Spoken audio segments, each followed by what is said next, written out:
Hello and welcome to episode 12 of Empower Your Menopause. Have you ever walked into a room and completely forgot you're there or even where you are? If so, you're not alone. In this episode, we're going to be talking about the infamous brain fog, one of those key symptoms that we see quite often, Julie and I, when it comes to things that are happening in menopause. One of the key symptoms we see. It could be misplacing your keys, feeling that your mind is moving through molasses. A lot of women that I speak to talk about feelings of their heads in the clouds or it's surrounded by clouds. So we're going to explore why this happens today, what you can do to regain your mental sharpness. So if you're ready to clear the clutter and get that sharpness back, let's dive right in. So obviously I'm here with Julie as usual. Julie, I just wondered if you want to talk to us a little bit about your own personal journey in this to kick us off, because one of the things you did share just before we started was that you're feeling particularly fuzzy today yourself. So Yeah. tell us a little bit about that. Yeah, it's one of those things I think is to me the most frustrating symptom of menopause, um, because you can get to the point of feeling like you're losing your mind. You might lose words, you might lose your train of thought in the middle of a sentence. You walk around this has happened to me more than once. Walking around looking for my glasses when they're on top of my head, or spending 5 minutes just fraught about not finding my keys when they're in my hand. Things like that. Part of it is because of the changes in our hormones during this phase of life, but there's also a lot of it, and we'll get into these details later in the discussion. But we're always trying to do so many different things, and we're multitasking, and then we just put these additional stressors on our brain. And I've actually been doing that a bit myself lately. So the good news is that the brain fog with menopause isn't a permanent thing, but there are some scary features about it, and it does kind of come and go. So even in postmenopause, it's not over. Yeah. I suppose we kind of need to separate this out into two different things, don't we? Because the idea of wondering where your glasses are, finding them on your head. I often look for my mobile phone and then realize it's actually in my hand and I'm carrying it. So they aren't necessarily unique to the menopause transition. They're more about the general business that we find ourselves in modern life. What I would say to that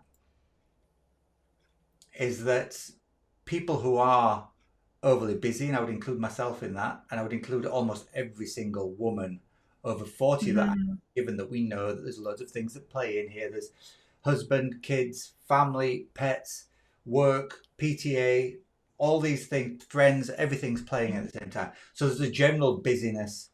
Anyway, I always used to think that there was a meme on Instagram maybe about a year or so ago, and it was saying something along the lines of, I think that my brain operates like a web browser with about 148 windows open all at the same time. And so there Yeah. is that I think is a general, potentially age thing, but also potentially a generic thing that happens in modern society. And as I said, I think Mhm. women are more susceptible to that, lots of stuff going on. And then there's obviously the actual physical elements that come into this, or the biological elements that come into it, which, as you rightly say, are the Mhm. changes in sex hormones. As far as I can see, there are two main ones that play into this, and they're our old favourites. So, estrogen is one of them. Estrogen affects our neurotransmitters, affects how we process things like serotonin, melatonin, and all that kind of stuff. But then also, you've got progesterone as well, and progesterone is often sort of like the calming hormone, right? The one that chills us out. And so, when progesterone is also declining as well as estrogen, the further we move on into the menopause transition, the more Yeah. exacerbated these feelings might be. Sure. And we can actually end up feeling a lot of anxiety around this because women are more susceptible to dementia later in life, and a lot of these symptoms that we're experiencing can mimic early symptoms of early dementia. And so it's a real concern, especially as a lot of us watch parents or friends' parents aging and ending up struggling with dementia and things like Alzheimer's. Certainly my father is in late stages of Alzheimer's, so that's a real thing that's on my mind. but it's the good news is that it's not permanent. There have been a lot of research studies recently that show that this is something that does pass. And the other good news is that there are a lot of things we can do to help minimize that. But the feelings, I think, of menopause brain fog are unique in that it really does feel like there's cotton batting inside your head, and it's like the thoughts just can't quite make their way through. And even though no one else can see this happening, we can feel it. And so it causes a lot of different emotional effects. And it can affect our moods, it can affect our relationships. And our family is looking at us thinking, what's going on with you? And we're saying, I don't know. But we're not having these conversations because it feels scary and it feels embarrassing in some situations. Like you can't remember your middle child's name or something just like on the tip of your tongue and it won't come out. So these are things that I think it's important to discuss because they are a very normal part of this transition. But again, finding out, like paying attention to when that's happening and starting to look for some triggers that we do have control over, which again we'll talk about in a few minutes here. Yeah. I think there's a couple of things that I want to pull on there from what you just said. The first one is, obviously no one wants to feel as though they're not in control of their thoughts, and there's an obvious anxiety that comes with that. No, none of us want to feel as though other people think that we're not all there, right? So that adds a huge element of stress into the conversation. I think the other thing Yeah. that's really important to highlight here is that while yes, it is a transitional symptom of menopause, and there are things that we can do to improve it, and there are things that eventually it will go away. And this is something I think that you and I talk about quite a lot with our clients, and I think it's something that deserves highlighting once again. Everybody talks about the menopause transition as though it's a 10 or 15-year period, and by hook or by crook, you're going to get through it somehow, because at some point, this miraculous coming to an end of all your symptoms is going to happen. And that may be true. But what I find quite disturbing is that, and I don't feel it is being addressed enough, is just how many risk factors to other health conditions are actually increased once the Yes. menopause transition is over because of the reduction of the protective effects of estrogen. I think that is something that isn't talked about enough. And I don't think it's talked about enough Absolutely. when it comes to cardiovascular issues that women may suffer later on. I don't think it's talked about enough when it comes to bone mineral density, which we've talked about a lot, that challenge of potential osteoporosis as women get older. And I certainly don't think it's talked about enough when it comes to actual potential dementia or potential Alzheimer's. The other one that just sprang to mind there was breast cancer and the increased chance of breast cancer. Yes. I think that is one that is potentially talked about, and there is a conversation about that. But I certainly don't think there's enough of a conversation about the potential risk factors for dementia and Alzheimer's that come with a reduction in estrogen. I think that's a really important conversation to have, aside from that 10, 15, 20 years that you might be actually menopause Yeah. symptomatic, if you like. Sure. And I totally agree. And the research, because the research is so lacking in women's health, and I just saw a statistic the other day that research specific to women's health has only been happening for the last 30 years.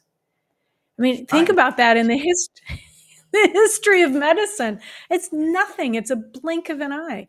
So we're still learning about this, but the research right now shows that women are I think 3 times more likely than men to have dementia. We're 2/3 of the dementia um, patients on record, and so they don't fully understand why. But there are more and more findings of the link to estrogen, as well as testosterone.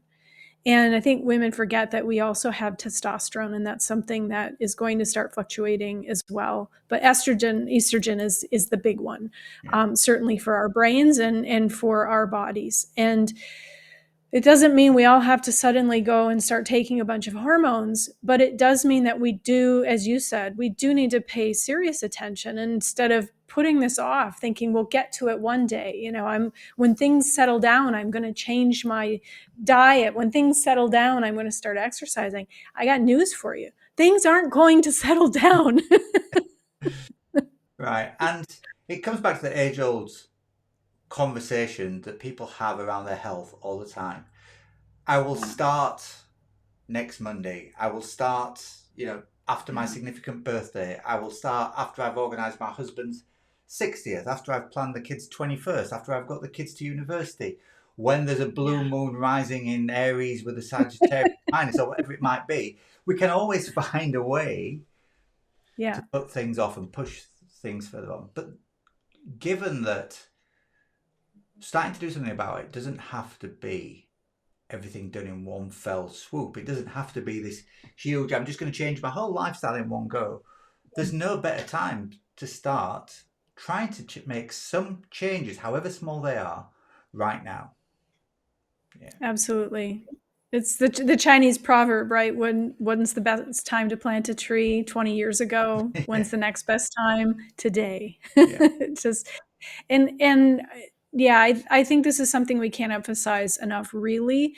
And I also think we need to emphasize that many of these factors are under our control, and we get to choose how we're going to make those work for us and how we're going to prioritize our health, because this isn't something that we can put off until it's convenient. um, and it means the earlier we start, it's never too late to start, but the earlier we start, the better the results we're going to have and the better likelihood we're going to have of that vibrant, healthy life that we want to have, so we can enjoy that new chapter, um, as we're reinventing ourselves. And a lot of that, I think, a lot of the mental stress that comes with this, especially the brain fog, is because we think, I had all these goals, I had all these dreams, I'd like to study, I'd like to do all these other things, but I can't think straight. So how's that ever going to work for me? I've heard that from people. And again, because this is not a permanent thing, and because we can manage it to a certain degree, I think it's important to get onto it as early as possible. Yeah. Okay.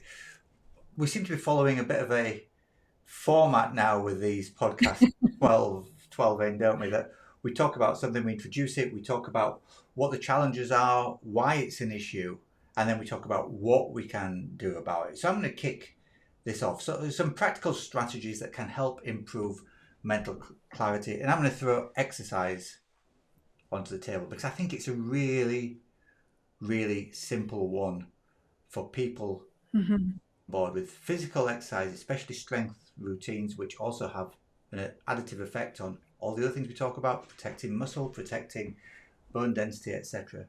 Exercise releases a hormone-like molecule called irisin, which actually has neuroprotective effects on the brain. So I think exercise, physical exercise, is a really important one. I think a systematic review that we've seen shows around 150 minutes of strength training a week has been shown to have a reduced risk of what they call cognitive impairment or Mhm. challenges of the mind in women who are in post menopause. So I think that is a really good one to start off with, is to actually get into some kind of routine when it comes to physical exercise. I don't know whether you saw when you've obviously been lifting more weights, doing more exercise, Mhm. whether you've got, have you seen that actually helped you? Absolutely. And it's interesting that so far this week, I've only worked out once because my schedule's been a bit all over the place. I've had appointments that have taken me away from home, and I've just not been able to get my workout into my schedule. And I'm feeling a lot less focused this week. And I love exercise because I do feel so much better afterwards. The other thing I'd like to say about exercise, 150 minutes per week may sound like a lot, but that's 30 minutes 5 times a week. And it doesn't mean you have to go start pumping iron for hours a day. You can do body weight exercises, you can do gardening, you can do other things besides just lifting weights. But strength training, resistance training is really critical here. The other thing I'd like to say about exercise, a lot of times we go into the doctor saying, I don't know what's going on with me, I'm not thinking clearly. Doctors are going to misdiagnose that as depression or ADHD and throw medications at you when they're not necessary.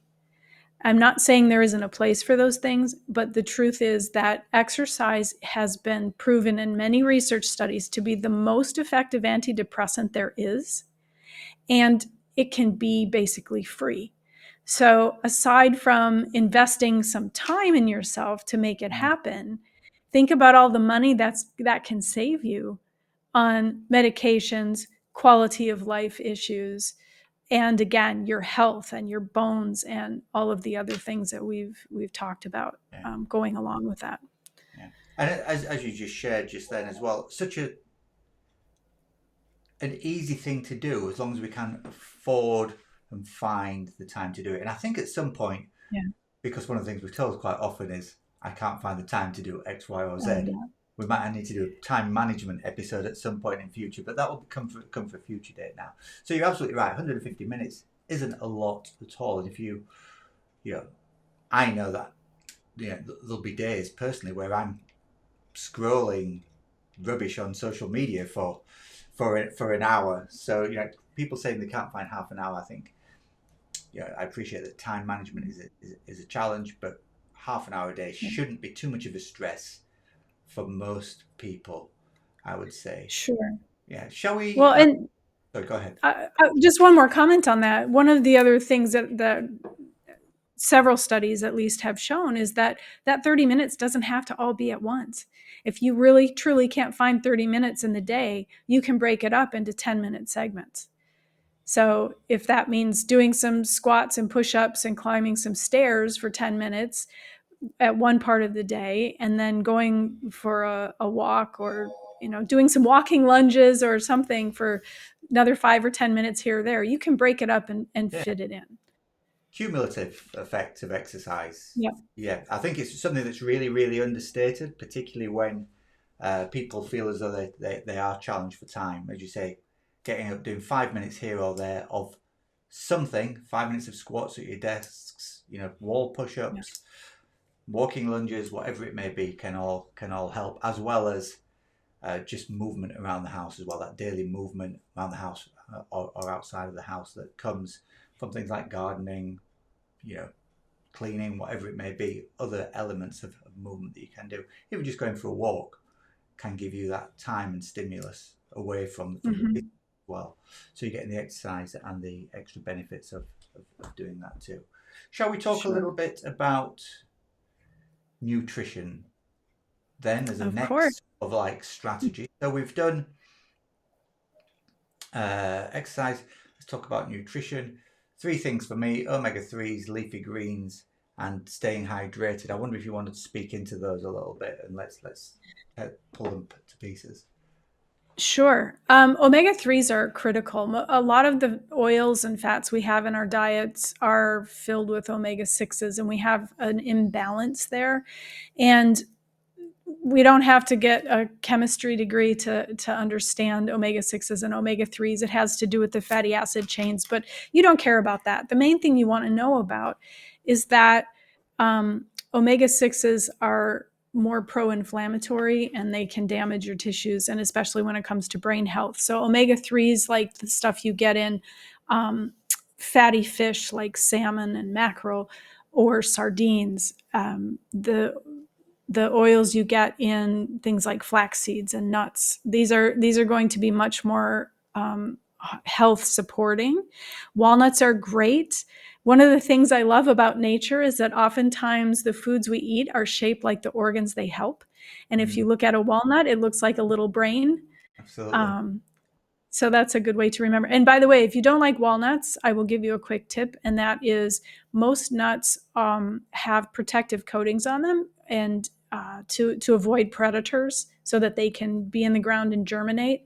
And when you soak them and then dehydrate them, you can soak off those, we say anti nutrients. You can soak off those coatings, and when you dehydrate them, it helps you lock in the benefits, because basically what you're doing is starting the germination process. So it opens up all of the nutrients even better. That makes them more digestible, and it takes away the bitterness that you may taste in raw nuts. Yeah. So I found that to be, as a matter of fact, my husband hated walnuts until I started doing that. And he thought, oh, Really? these are actually pretty good. Yeah. Yeah. One thing Um, to note there about the omega sixes is that omega sixes of themselves aren't necessarily the challenge. It is that balance, isn't it, between omega threes and yeah. omega sixes. We really want it to be a 4-to-1 balance. That's what science shows us. So 4 omega 6s to 1 omega 3. And I think I read somewhere back when I was doing my nutrition therapy qualifications that most Western diets are often more like a 20-to-1 in favor of 20 to 1. 20 to 30-to-1. And that is what is causing the inflammation, because there are omega 6s in things like olive oil and stuff like that, which we would recommend Sure. that people have. But it is that balance that is key there. And omega 3s, really, really important for that blood brain barrier as well. The thing that Yeah. stops the crap that comes around our blood from other things that we might eat from leaking into the brain and causing damage. So omega 3s, really, really important Yeah. for their neuroprotective effects. So I think we should highlight that. Leafy greens, all the B vitamins in there as well, lots of antioxidants in there. So really, really good to add those as much as possible. Mm-hmm. It's funny, isn't it, how you, a lot of these things that we talk about being constituents of in inverted commas, healthy diet have impact across a wide range of different functions, because omega 3, apart from being good for neurogen, it protects also protects your heart, protects your Mm-hmm. circulation, and helps protect your joints as well. So Yeah. let's talk a little bit about hydration when it comes to brain health. Then, what are your thoughts around that? Every cell in our body needs water to function properly. And we don't take this seriously enough. I think sometimes we think, oh, well, I drink coffee or I drink tea or I drink soda. It's not the same. It's like if you were trying to put fuel into your car, you wouldn't put diesel in a petrol engine just saying, oh, well, it's all some kind of, petrochemical, right? It doesn't run the same way. So good clean water. Now, if you really struggle, it may take some getting used to if you're not a water drinker. If you really struggle that water doesn't have any flavor, you can add some fresh fruit to it or some fresh herbs and flavor it that way. If you don't like cold water, you can warm it. And I like to put some spices in it during the winter and just soak those in some warm water and sip on that through the day. Just keep trying it different ways, the way you like it. And yes, it does mean you'll go to the bathroom more often, but that levels out after your body gets used to it. But we do really need water, especially. We think in the winter we don't need to drink as much, but we actually need it probably more because our skin dries out. We have heating on in the home. We're wearing heavier clothing. Our body is still getting rid of perspiration and other things through our skin. So we do need water. If you find your lips getting dry and chapped, that's probably a good sign you're dehydrated. If you find that you're getting a bit fatigued in the middle of the afternoon, that could be a sign that you're dehydrated. Mm. Your even hunger's pangs sometimes may be mistaken for when we're actually thirsty. I was just about to mention hunger. Definitely, hydration, hunger levels certainly go hand in hand, don't Yeah. they? So I think we've kind of covered most of the main nutrients there: omega 3s, leafy greens, B vitamins. Hydration will all help with brain support. Protein as well would be another Oh one, yeah. I guess.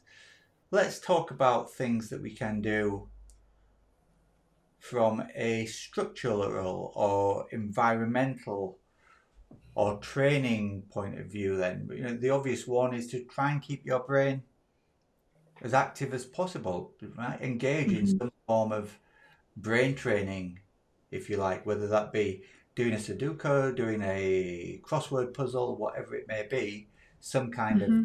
mental exercise. And I know there are lots of apps out there that can help with people with that kind of thing. Yeah, I love to do word puzzles. Reading is good, especially if it's something that's a bit more challenging or interesting that you have to pay attention to. And I think one of the things that is really, really simple that we don't do is to be mindful. And I'm not talking about, sitting like a monk with your fingertips together and cross-legged on a mountaintop. And, meditation is fantastic for teaching your mind to calm and focus, but just mindfulness itself, as in pay attention to what you're actually doing in the moment instead of trying to multitask. Multitasking is one of the biggest problems that we have in mental health, and not just in menopause, but especially in menopause when we're already fighting the hormonal fluctuations that we're fighting. And that, again, research backs this up 100%. Our brains do not function that way. As much as we like to think we're great multitaskers, our brains actually switch from thing to thing as we're multitasking. And so we're not ever really focused on one thing that we're doing.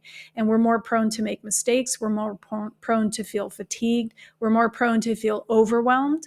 And when we finish our tasks, we don't actually feel a sense of accomplishment because we don't have that beginning and end or that experience of doing whatever we're doing. And that could be something as simple as doing the dishes, typing a letter, paying attention to a podcast, or watching a training. A lot of times, how many of us, we put the replay on and then we start doing something else? Well, how much are you actually absorbing? The research shows not very much.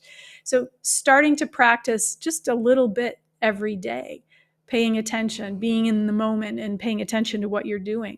Notice the sensations, the smells, the sounds, the touch, whatever other senses might be involved. I think there's a couple of things that I take from that. First of all, anybody listening, please don't put us on 1.5 speed. Try to absorb the stuff that we're talking about. We are here for you after all. The other thing is that I think that attempt to multitask all the time and do so many things, you're absolutely right. Not only is it confusing, it leaves us unfulfilled because often we aren't finishing things off. But the other aspect for me is that it actually heightens those levels of anxiety. So, Mm-hmm. one of the things anecdotally from my house is Laura, my wife, she'll be trying to talk to the kids. I'll be cooking. She'll be trying to talk to the kids, sort out what's going on with their homework. We'll be trying to do the laundry at the same time. I'll be trying to do the dishes. She'll go to make a cup of tea. She'll get caught up in everything else. And then suddenly she's like, oh, sugar, I forgot the cup of tea. And then she's like, is that me being busy, or is it because I'm menopausal, or what is it? What is it? And so suddenly, the anxiety levels increase the more that we multitask and the less we complete things. And I suppose that brings me on to perhaps a last thing to talk about today before we sign off, because we're coming up to the half an hour point, is, and it's the most boring thing in the world, but people always ask us what our number one tips are, what our big tips are. Having a routine and staying Mm. consistent is absolutely paramount to Yeah. any journey, but I think particularly when we're talking about mental health. And I know that it sounds boring, just do the same things all the time, and we like variety. We say it's the spice of life, etc., etc. But really, trying to get into a routine, get into bed at the same time, getting up at the same time, Mhm. trying to eat at the same time, it all helps us get into more of a cycle whereby we know what we're doing and Mhm. we aren't in a stage of what comes next or panicking about what happens next or not knowing what to do next. Right. So I think it's really, really important to, and the more we've talked about this, the more I think a good episode on time blocking, trying to, Mhm. we always say we can't make time for you, but we can help you manage it better. I think that would be a really, Sure. really good future episode down the road. Yeah, I don't know what you think about absolutely. the, I was just going to say what for me the thing that like when I walk the dog in the morning, I have a very specific order of things that I do. And I remember because I have to take the key to the trash bins that we have. I have to remember to take the poo bags because I'm walking him out on the streets. I have to and it sounds almost silly, but if I don't do the things in that order, then I'm running around feeling stressed first thing in the morning because oh I forgot to do this, oh I forgot to grab that. And my husband has started coming on the walks with us in the evenings, and he'll grab the trash key and the poo bags, and I'll get all like discombobulated because now my routine is messed up. And I love that we're walking together, but I'm surprised at how that's affected my thought process. And then I think as we get out onto the street, do I have this? Did I remember to do that? And so those routines are they really do make a difference. yeah, absolutely. And there's no greater shame than to be out with your dog and not to have poo bags with you, is Yes, there? I've got them in every coat pocket I own. Yeah, hanging out at the back of all sorts of things. Yeah. Yeah. Great. So that brings us, I think, to a conclusion on the talk about the impacts of menopause and mental health um, and brain fog. A couple of things to say. First of all, is that if you like the cut of our jib, please like, subscribe, tell your friends about us. The more people we have listening, the better this is. We'd also like you to maybe share some of your own experiences or share some of the subjects that you'd like us to talk about. We've got loads planned for a year, 2 years at least, as it is. Yeah. And that is just off the top of our heads without even thinking about it. But if there's something specific you want more information about, then please, please, please get in touch with us. It's either Julie at fabulousbeyond40.com, Julie with an I, or James at fabulousbeyond40.com. And we'll certainly discuss those in here. Or share your experiences about some of the things we've talked about, and then we can do follow-up episodes on them as well and talk through things. The other thing is to actually follow some of our things. We have a Facebook group, we have an Instagram feed. You can follow those. We'll put those in the show notes. And then also, of course, we have our club, Fabulous Beyond 40 membership. We're opening up that up again in October for new people to join. If anybody would like to join us in Club Fabulous Beyond 40, it's like an encyclopedia, stroke library, stroke to do system of things throughout the menopause transition. So it takes you through everything from what's going on with your hormones to how to time block, to what to eat, to how to exercise. We do monthly exercise, strength exercise routines that we send out to all our clients. And we do 3 live calls a month where we either do a new learning, we do a talk with a guest expert, or we do a Q&A session with our members, all hosted in an amazing website, which is, like I said, packed with resources. So do join us either here next time, with the episodes usually come out on Friday. Like, subscribe, and in the meantime, remember to continue to feel fabulous, and we'll see you next time. Take care. Bye.